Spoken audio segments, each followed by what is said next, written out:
अस्सलाम वालेकुम dear student, welcome to my YouTube channel MK bright chemistry. Student, आज हम लोग जिस टॉपिक के ऊपर डिस्कशन करने जा रहे हैं वो है आयोनाइजेशन एनर्जी।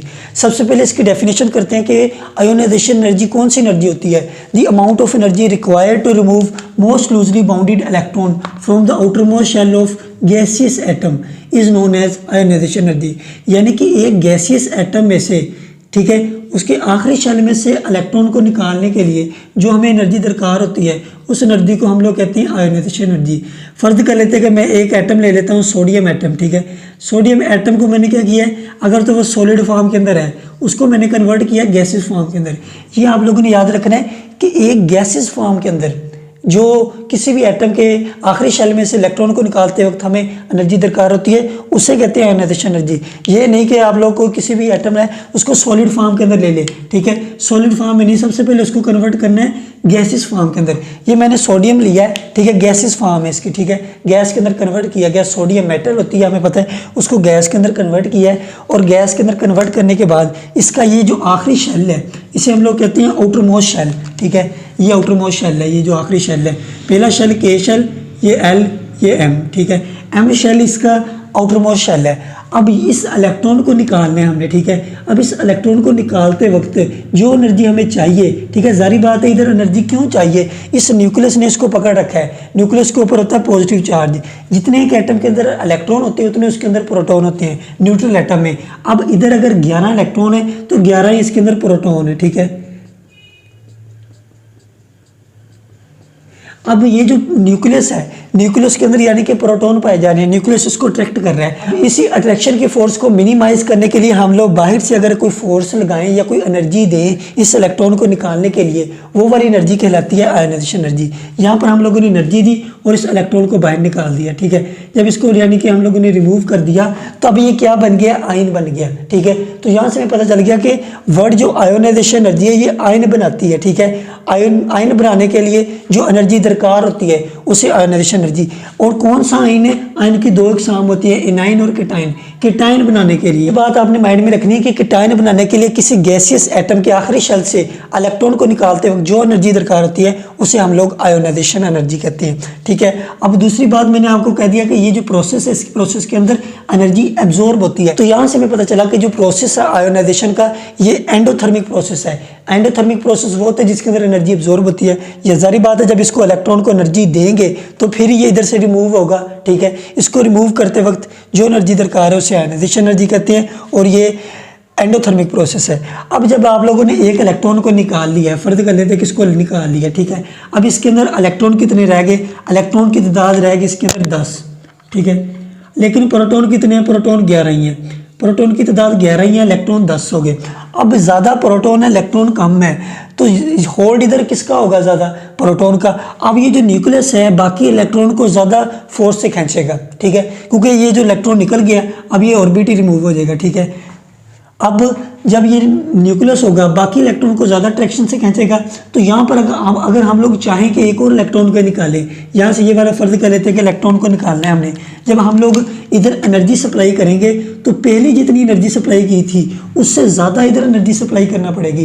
क्यों, अब न्यूक्लियस की अट्रैक्शन बाकी इलेक्ट्रॉन जितने भी हैं उनके ऊपर ज़्यादा है, ठीक है। पहले उसकी अट्रैक्शन कम थी, क्यों, यानी कि थी उसकी अट्रैक्शन लेकिन इतनी ज़्यादा नहीं थी। लेकिन जब एक इलेक्ट्रॉन रिमूव हो गया है, ठीक है, एक इलेक्ट्रॉन रिमूव होने के बाद बाकी जो इलेक्ट्रॉन होते हैं उसके ऊपर न्यूक्लियस की अट्रैक्शन ज़्यादा जाती है क्योंकि उसके अंदर प्रोटॉन ज़्यादा होते हैं, इलेक्ट्रॉन कम होते हैं, ठीक है। अब यहाँ से हमें पता चल गया कि second ionisation energy is greater than first.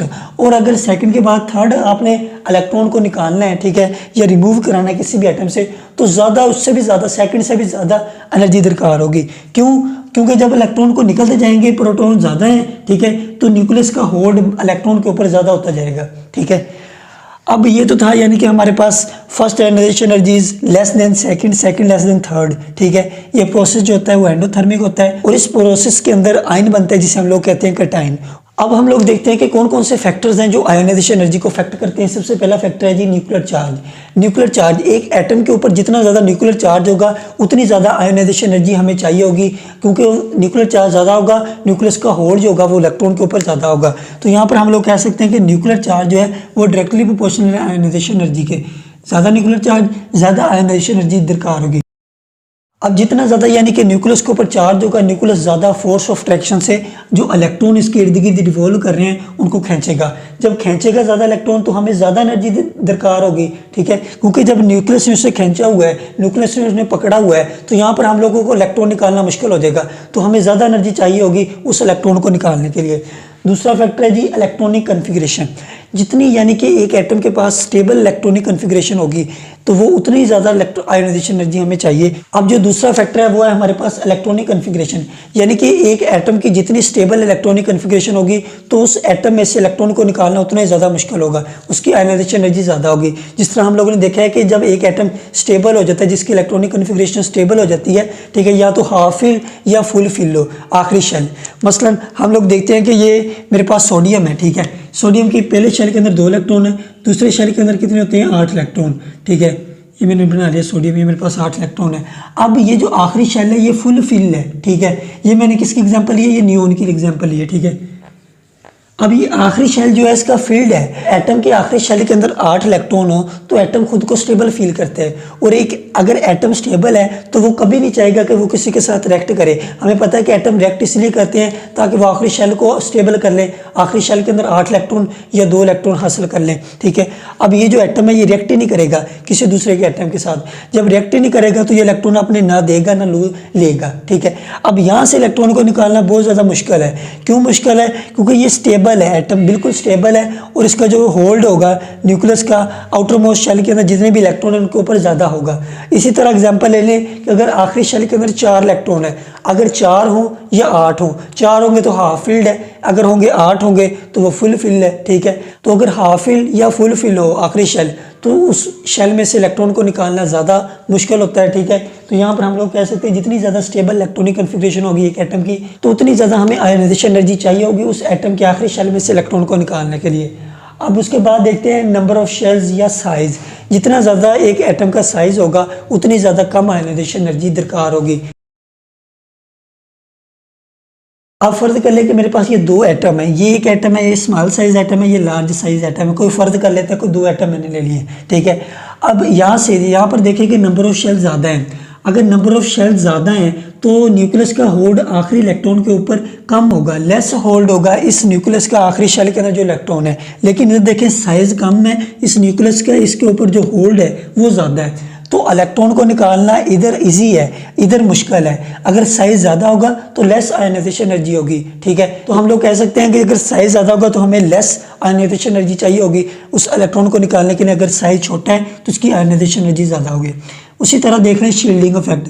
Shielding effect कहते हैं decrease in the attraction of a nucleus to the electron which are present in the outer most shell, यानी कि आउटर मोस्ट शेल के अंदर जो इलेक्ट्रॉन प्रेजेंट है उसके ऊपर अट्रैक्शन जो है न्यूक्लियस की वो कम हो जाना due to the inner shells, due to the presence of inner shell. Inner shell की होने की वजह से न्यूक्लियस का होल्ड आखिरी शेल के अंदर जो इलेक्ट्रॉन है उसके ऊपर कम होना उसे कहते हैं शील्डिंग इफेक्ट। अगर साइज बड़ा होगा शील्डिंग इफेक्ट ज़्यादा है, ठीक है, शील्डिंग इफेक्ट ज़्यादा है तो आयोनाइजेशन एनर्जी कम होगी। इधर देखिए इधर शील्डिंग इफेक्ट इतना ज़्यादा नहीं है जिसकी वजह से इसकी जो आयोनाइजेशन एनर्जी है वो ज़्यादा होगी, ठीक है। इसी तरह अगर तो इलेक्ट्रॉन है एस सब शेल के अंदर या पी सब शेल के अंदर, एस सब शेल के अंदर है तो ज़्यादा एनर्जी दरकार होगी, पी शेल के अंदर है हमें पता है कि सबसे क्लोज होता है न्यूक्लियस के वो एस सब शेल होते हैं, उसके बाद पी, उसके बाद डी, उसके बाद एफ। अगर तो इलेक्ट्रॉन है एस सब शेल के अंदर तो ज़्यादा एनर्जी दरकार होगी, और अगर पी के अंदर है तो एस से कम होगी, और इसी तरह अगर डी के अंदर है तो सबसे यानी कि इन दोनों से कम एनर्जी दरकार होगी एस और पी से। और इसी तरह अगर इलेक्ट्रॉन एफ सब शेल के अंदर है तो सबसे कम एनर्जी दरकार होगी उस शेल में से इलेक्ट्रॉन को निकालने के लिए। ये तो थे यानी कि फैक्टर्स जो अफेक्ट करते हैं आयोनाइजेशन एनर्जी को। अब हम लोग देखते हैं कि ट्रेंड क्या है आयोनाइजेशन एनर्जी का along a period and along a group. जो स्टूडेंट अब हम लोग देखते हैं कि जो ट्रेंड है अलोंग अ पीरियड के अंदर आयोनाइजेशन एनर्जी का ट्रेंड क्या है। आयोनाइजेशन एनर्जी पीरियड के अंदर इंक्रीज होती है। कैसे इंक्रीज होती है? हमने देखा कि पीरियड के अंदर जो साइज होता है वो ग्रेजुअली इंक्रीज नहीं करता, ठीक है, न्यूक्लियर चार्ज ग्रेजुअली इंक्रीज करता रहता है, जिसकी वजह से न्यूक्लियर चार्ज के इंक्रीज करने की वजह से जो होल्ड होता है न्यूक्लियस का वो आखिरी शेल के ऊपर बढ़ता जाता है, ठीक है। इस वजह से जो इलेक्ट्रॉन है, इलेक्ट्रॉन को अगर निकालना है आखिरी शेल में से तो ज़्यादा आयोनाइजेशन एनर्जी दरकार होगी। शील्डिंग इफेक्ट भी नहीं इंक्रीज होता, नंबर ऑफ शेल्स भी नहीं इंक्रीज होता, ठीक है। इस वजह से हम लोग ये कह सकते हैं कि जो ट्रेंड है आयोनाइजेशन एनर्जी का अलोंग अ पीरियड, जब हम पीरियड में मूव करते हैं तो आयोनाइजेशन एनर्जी इंक्रीज करती है। अब देखते हैं कि हमारे पास फर्स्ट पीरियड जो है, ठीक है, फर्स्ट पीरियड के अंदर कौन कौन से एलिमेंट्स आते हैं। हाइड्रोजन और हीलियम, ठीक है। ये मेरे पास है हाइड्रोजन, ये है हीलियम। अब हीलियम की ज़्यादा होगी आयनाइजेशन एनर्जी। वैसे भी आप लोगों को पता है कि जो हीलियम है वो नोबल गैस है। नोबल गैस के पास जो इलेक्ट्रॉनिक कन्फिग्रेशन होती है वो स्टेबल इलेक्ट्रॉनिक कन्फिग्रेशन है। इसके आखिरी शेल के अंदर 2 इलेक्ट्रॉन है, ठीक है। ये भी आखिरी शेल है, आखिरी शेल के अंदर 2 इलेक्ट्रॉन है इसके, ठीक है। अब इधर एटम हाइड्रोजन की बात कर लें, आखिरी शेल के अंदर सिर्फ और सिर्फ 1 इलेक्ट्रॉन है। अब यहाँ पर जो डुप्लेट रूल के मुताबिक ये जो एटम है ये स्टेबल है। अब स्टेबल एटम कभी भी नहीं चाहेगा कि अपने आखिरी शेल में से इलेक्ट्रॉन को निकाले। अब यहाँ से इलेक्ट्रॉन को निकालना ज़्यादा इजी है, लेकिन इधर से मुश्किल है। या यहाँ पर हम लोग ये कह सकते हैं कि जो इसकी आयनाइजेशन एनर्जी है वो ज़्यादा होगी, इसकी कम होगी, क्योंकि ये इजीली इधर से रिमूव हो जाएगा। इसी तरह आप लोग देखते हैं कि हम लोग सेकेंड पीरियड के अंदर कौन कौन से एटम आते हैं। लिथियम है, ठीक है, lithium, beryllium, boron, carbon, nitrogen, oxygen, fluorine, ठीक है, और उसके बाद है नियोन। अब इनकी इलेक्ट्रॉनिक कन्फिग्रेशन देख लें एक बार। लिथियम की क्या है, 1s2 2s1 1। यहाँ पर देखें ये जो है मेरे पास बेरिलियम और बोरॉन।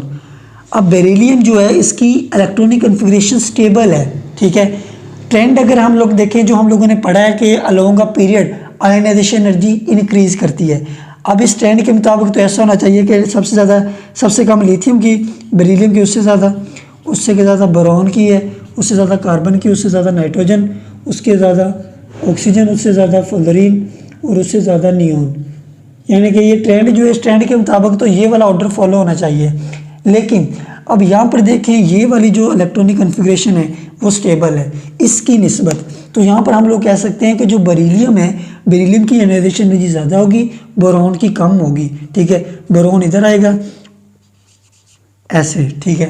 ये वाला एक इधर आप लोगों ने देखनी है केस जो है, एक केस तो इधर हो गया। अब आगे चलें, आगे देखते हैं कि ये देखें नाइट्रोजन और ऑक्सीजन, ठीक है। नाइट्रोजन के आखिरी शेल के अंदर देखें कितने इलेक्ट्रॉन है, ये p ऑर्बिटल यानी कि इसका हाफ फील्ड है, ठीक है। अब यहाँ पर देखें जो इसका p ऑर्बिटल है वो उसके अंदर, इसके अगर नाइट्रोजन की बात करें इसके p ऑर्बिटल के अंदर 3 इलेक्ट्रॉन है। अगर इधर देखें तो इधर है हमारे पास 4 इलेक्ट्रॉन। अब यहाँ से इलेक्ट्रॉन को निकालना ज़्यादा इजी है, लेकिन इधर से नहीं, क्योंकि ये जो ऑर्बिटल है p ऑर्बिटल वो हाफ फील्ड है, ठीक है, यानी कि स्टेबल है। तो यहाँ पर हम लोग कह सकते हैं कि जो ऑक्सीजन है, ऑक्सीजन की आयनाइजेशन एनर्जी कम है, नाइट्रोजन की ज़्यादा है। और बाकी नियोन जो होगा, नियोन के हमें पता है कि आखिरी शेल के अंदर फील्ड है, p ऑर्बिटल मुकम्मल फील्ड है, लेकिन ये नहीं फील्ड इतना, तो सबसे ज़्यादा इसकी होगी। पर जो सही ट्रेंड है वो क्या है वो देखें गौर से।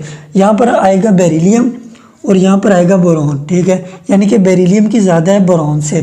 और इसी तरह जो ऑक्सीजन है, ऑक्सीजन से ज़्यादा है नाइट्रोजन की, ठीक है, ऑक्सीजन की कम है। तो ये वाला जो ट्रेंड है, ये वाला जो ऑर्डर है ये बिल्कुल करेक्ट ऑर्डर है। और ये जो हम लोगों ने पहले ड्रा किया था वो ऑर्डर करेक्ट नहीं है। रीज़न मैंने आपको बता दी, क्योंकि यहाँ पर जो करेक्शन किया हम लोगों ने बेरिलियम की और बोरॉन की। बेरिलियम यानी कि पीछे था, बोरॉन आगे था। लेकिन जो करेक्ट ऑर्डर है वो ये है कि बेरिलियम जो है वो उसके पास स्टेबल इलेक्ट्रॉनिक कन्फिग्रेशन होने की वजह से उसकी जो आयोनाइजेशन एनर्जी है वो ज़्यादा होती है बोरॉन की निस्बत। इसी तरह इधर देखें कार्बन के आगे जो है ऑक्सीजन और नाइट्रोजन की आयोनाइजेशन एनर्जी ज़्यादा है ऑक्सीजन की निस्बत। वजह क्या है, इसके पास स्टेबल इलेक्ट्रॉनिक कन्फिग्रेशन है। अब इसी तरह हम लोग देखते हैं कि ग्रुप नंबर ये सेकंड है, इसके बाद थर्ड है। थर्ड के अंदर भी एक एक्सेप्शनल केस है, वो देखते हैं।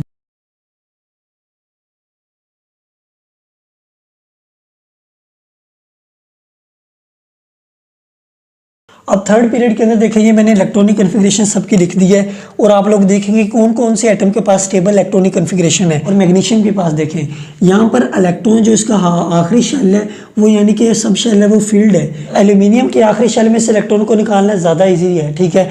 तो हम लोग ये कह सकते हैं जो ऑर्डर है वो एल्यूमिनियम की जो आयनाइजेशन एनर्जी कम है, मैग्नीशियम की ज़्यादा है एल्यूमिनियम से, ठीक है। फर्स्ट करेक्शन तो इधर ये होगी। अब आगे चले, इस केस में देखें ये फास्फोरस है, ये सल्फर है। फास्फोरस का जो आखिरी सबशेल है पी के अंदर 3 इलेक्ट्रॉन है। टोटल पी के अंदर अगर 6 हो जाए तो पी सबशेल कंप्लीट है। तो यहाँ पर यह हाफ फील्ड है, ये यानी कि हाफ फील्ड से ज़्यादा है, यहाँ से इलेक्ट्रॉन को निकालना ज़्यादा ईजी है। तो हम लोग कह सकते हैं कि जो सल्फर है, सल्फर की आयनाइजेशन एनर्जी कम होगी, फास्फोरस की ज़्यादा होगी, ठीक है। बाकी ऑर्गन की सबसे ज़्यादा होगी। तो यहाँ पर 2 करेक्शन हम लोगों ने करनी है। तो ये जो करेक्ट ऑर्डर है वो देखें, मैग्नीशियम इधर होना चाहिए था, एल्यूमिनियम इधर, यानी कि हमने पढ़ा कि आयनाइजेशन एनर्जी पीरियड के अंदर इंक्रीज करती है। लेकिन यहाँ पर आपने याद रखना है जो एक्सेप्शनल केस है, जो एक्सेप्शनल केस है वो ये है कि मैग्नीशियम की ज़्यादा है एल्यूमिनियम की निस्बत। क्यों? इसकी स्टेबल इलेक्ट्रॉनिक कन्फिगरेशन होने की वजह से। तो आगे चलें, मैग्नीशियम से ज़्यादा जो होगी वो सिलिकॉन है, ठीक है। उसके बाद देखें वो हमारे पास आता है सल्फ़र, और उसके बाद आता है फॉस्फोरस। और यहाँ पर देखें फॉस्फोरस की कम होनी चाहिए थी और सल्फ़र की ज़्यादा होनी चाहिए थी, लेकिन फॉस्फोरस की आयनाइजेशन एनर्जी ज़्यादा है। क्यों ज़्यादा है? इसके पास स्टेबल इलेक्ट्रॉनिक कन्फिगरेशन है। और इसके बाद क्लोरीन, और सबसे ज़्यादा जो है वो आर्गन की है कि किस एटम की आयोनाइजेशन एनर्जी है वो ज़्यादा है, किसकी कम है, ठीक है। क्वेश्चन आपको आ जाता है पेपर के अंदर, सल्फ़र की ज़्यादा या फॉस्फोरस की, या क्लोरीन की ज़्यादा या आर्गन की। तो आप लोगों ने क्या करना है, सबसे पहले उसकी इलेक्ट्रॉनिक कन्फिगरेशन लिख लो, ठीक है। अब इलेक्ट्रॉनिक कन्फिगरेशन लिखने के बाद आप लोग देखो कि जो सब शेल है, किस एटम के पास जो सब शेल है वो कम्प्लीटली फिल्ड है और किसके पास यानी कि इनकम्प्लीट है या हाफ फिल्ड है, ठीक है। तो इलेक्ट्रॉनिक कन्फिगरेशन को देखकर आप लोग इजीली डिसाइड कर लोगे कि किस एटम की जो इलेक्ट्रॉनिक कि किस एटम की जो आयनाइजेशन एनर्जी है वो ज़्यादा है, किसकी कम है, ठीक है। अब ये तो था यानी कि जो क्वेश्चन आ सकते थे मैंने आपको करवा दिए पीरियड के रिलेटेड, ठीक है। बाकी ट्रेंड आप लोगों ने यही याद रखना है कि पीरियड के अंदर इंक्रीज करती है आयनाइजेशन एनर्जी। अब इसी तरह हम लोग देखते हैं कि जो ग्रुप है, ग्रुप के अंदर क्या आयनाइजेशन एनर्जी का ट्रेंड है। जी स्टूडेंट, अब हम लोग देखते हैं कि जो ट्रेंड है अलोंग ग्रुप आयनाइजेशन एनर्जी का वो क्या है। ग्रुप के अंदर हम लोग देखते हैं कि जो साइज है वो ग्रेजुअली इंक्रीज करता है, क्योंकि Aahista Aahista number of shell increase करते रहते हैं। नंबर ऑफ शेल इंक्रीज करने की वजह से शील्डिंग इफेक्ट इंक्रीज करता है, जिसकी वजह से हम लोगों ने पढ़ा है अगर शील्डिंग इफेक्ट इंक्रीज करता है तो न्यूक्लियस का जो होल्ड है वो आखिरी शेल के अंदर जो इलेक्ट्रॉन है उसके ऊपर कम होता है। इस वजह से हम लोग ये कह सकते हैं कि ग्रुप के अंदर जब हम लोग मूव करते हैं तो आयनाइजेशन एनर्जी कम होती है, यानी कि इलेक्ट्रॉन को निकालना ज़्यादा ईजी होता है इन अ ग्रुप। अब ये तो था यानी कि जनरल ट्रेंड। अब यहाँ पर दो एक्सेप्शनल केस हैं, ग्रुप नंबर 13 और 14 और 13, इन दोनों के अंदर कौन कौन सी एक्सेप्शनल है। यहाँ पर हम लोगों ने जो हमारे पास जो जनरल ट्रेंड है हम लोगों ने वो पढ़ा है, वो ऐसा होना चाहिए कि सबसे ज़्यादा जो आयनाइजेशन एनर्जी होगी वो बोरॉन की होगी, सबसे कम जो होगी वो इसकी होगी, ठीक है। क्योंकि हम लोग ग्रुप के अंदर आते हैं तो आयनाइजेशन एनर्जी कम होती है। लेकिन यहाँ पर होता क्या है कि जो गैलियम है, ठीक है, गैलियम की जो आयनाइजेशन एनर्जी है वो ज़्यादा है एल्यूमिनियम से, ठीक है। तो होनी तो यानी कि कम होनी चाहिए क्योंकि साइज इंक्रीज कर रहा है। और यहाँ पर जो थैलियम है, थैलियम की आयनाइजेशन एनर्जी इंडियम से क्या है वो ज़्यादा है, ठीक है। अब ये क्यों ज़्यादा है, रीज़न इधर ही देखें। ये जो गैलियम है ये आता है ट्रांजिशन एलिमेंट के बाद। तो ट्रांजिशन एलिमेंट के अंदर हम लोगों ने पढ़ा है कि आखिरी इलेक्ट्रॉन डी सबशेल के अंदर जाता है, और जो डी सबशेल होता है उसका जो शील्डिंग इफेक्ट होता है वो कम होता है। शील्डिंग इफेक्ट कम होने की वजह से ट्रांजिशन मेटल के अंदर कंट्रैक्शन होती है, ठीक है, साइज के अंदर कंट्रैक्शन आती है, तो उसका इफेक्ट गैलियम के ऊपर भी पड़ता है क्योंकि ये ट्रांजिशन मेटल के बाद होता है, जिसकी वजह से इसका साइज कम हो जाता है। साइज कम, आयनाइजेशन एनर्जी ज़्यादा है। अब इसी तरह इधर आ जाए इंडियम और थैलियम। थैलियम आता है आफ्टर लेंथेनाइड सीरीज, यानी कि लेंथेनाइड सीरीज के बाद आता है, यानी कि लेंथेनाइड सीरीज के बाद आता है। तो लेंथेनाइड सीरीज के अंदर क्या होता है, कंट्रैक्शन होती है, साइज के अंदर आती है। वो किस वजह से आती है, क्योंकि लेंथेनाइड सीरीज वो सीरीज है जिसके अंदर यानी कि ऐसे एटम पाए जाते हैं जिनके अंदर आखिरी इलेक्ट्रॉन एफ सब शेल के अंदर जाता है। एफ सब शेल का सबसे कम शील्डिंग इफेक्ट होता है, ठीक है। कम शील्डिंग इफेक्ट होने की वजह से यानी कि वो शील्ड नहीं कर पाता न्यूक्लियस को, जिसकी वजह से न्यूक्लियस आखिरी शेल के अंदर जो इलेक्ट्रॉन है उनको ज़्यादा फोर्स ऑफ अट्रैक्शन से कहते हैं, जिसकी वजह से लेंथेनाइड सीरीज़ के अंदर कंट्रैक्शन आती है साइज के अंदर। और लेंथेनाइड सीरीज़ के बाद यानी कि थैलियम का नंबर आता है। तो जो लेंथेनाइड सीरीज़ के अंदर जो कंट्रैक्शन आती है उसका इफेक्ट थैलियम के ऊपर भी पड़ता है, जिसकी वजह से इसका साइज़ कम हो जाता है और इंडियम का साइज़ है वो ज़्यादा होता है इसकी निस्बत। तो यहाँ पर हम लोग कह सकते हैं कि जो आयोनाइजेशन एनर्जी है थैलियम की होती है वो ज़्यादा होती है, इंडियम की कम होती है। सबसे कम यानी कि इंडियम की होगी और थैलियम सबसे ज़्यादा जो होगी वो किसकी आयनाइजेशन एनर्जी होगी, बोरॉन की, ठीक है। उसके बाद जो एल्यूमिनियम है उसकी आयनाइजेशन एनर्जी कम होती है। ये नीचे की तरफ है, ये मैंने आयनाइजेशन एनर्जी ली, ठीक है। आयनाइजेशन एनर्जी कम हो रही है, ठीक है। एल्यूमिनियम की कम है, गैलियम की ज़्यादा है, ठीक है, गैलियम की और एल्यूमिनियम की। और इसी तरह जो इंडियम है इसकी आयनाइजेशन एनर्जी कम होती है और जो थैलियम होता है उसकी आयनाइजेशन एनर्जी ज़्यादा होती है। तो यहाँ पर जो करेक्ट ऑर्डर बनता है वो ये है कि सबसे ज़्यादा जो आयनाइजेशन एनर्जी होगी बोरॉन की, उसके बाद थैलियम की होगी, उसके बाद हमारे पास होगी गैलियम की, ठीक है। और सबसे जो उसके बाद आता है वो एल्यूमिनियम, और जो सबसे कम है वो इंडियम।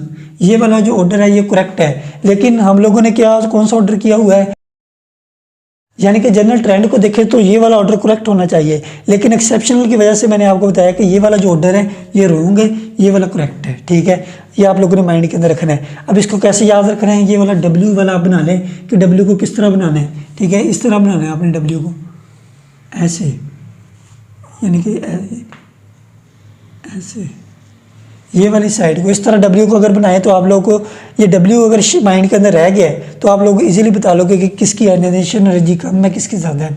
अब इसी तरह ग्रुप नंबर 14 के अंदर आते हैं। ग्रुप 14 के अंदर देखिए सबसे ज़्यादा इसकी होनी चाहिए। करेक्ट ऑर्डर क्या होगा हमारे पास, कार्बन, सिलिकॉन, जर्मेनियम, उसके बाद लेड,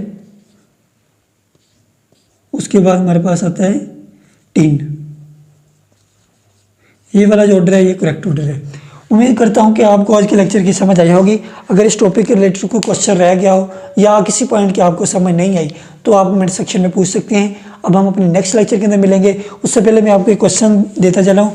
अगर आप लोगों को क्वेश्चन आ जाता है कि ये मेरे पास है नाइट्रोजन प्लस और नाइट्रोजन, इनमें से किसकी आयनाइजेशन एनर्जी ज़्यादा होगी, जारी बात है इसी की एनर्जी ज़्यादा होगी क्योंकि इसमें से एक इलेक्ट्रॉन निकल चुका है, सेकंड इलेक्ट्रॉन इधर से निकालना हमने है, तो second ionisation energy always greater than first. इसी तरह आ जाता है जी ऑक्सीजन, नाइट्रोजन। तो आप लोगों ने क्या फैसला करना है कि ये पीरियड के अंदर देखें, पीरियड के अंदर क्या हो रहा है, आयनाइजेशन एनर्जी इंक्रीज होती है और जो नाइट्रोजन है पहले आता है, ऑक्सीजन बाद में आता है। तो आप लोग क्या करोगे, आप लोग कहोगे कि ऑक्सीजन की आयनाइजेशन एनर्जी ज़्यादा है, लेकिन ये रॉन्ग है। क्यों रॉन्ग है, क्योंकि नाइट्रोजन के पास स्टेबल इलेक्ट्रॉनिक कन्फिग्रेशन है जिसकी वजह से नाइट्रोजन की ज़्यादा है। पीरियड के अंदर ट्रेंड तो ठीक है कि आयनाइजेशन एनर्जी इंक्रीज करती है, लेकिन ये एक्सेप्शनल केस है कि नाइट्रोजन की ज़्यादा है, ऑक्सीजन की कम है। मिलते हैं हम अपने नेक्स्ट लेक्चर के अंदर, तब तक के लिए अल्लाह हाफ़िज़।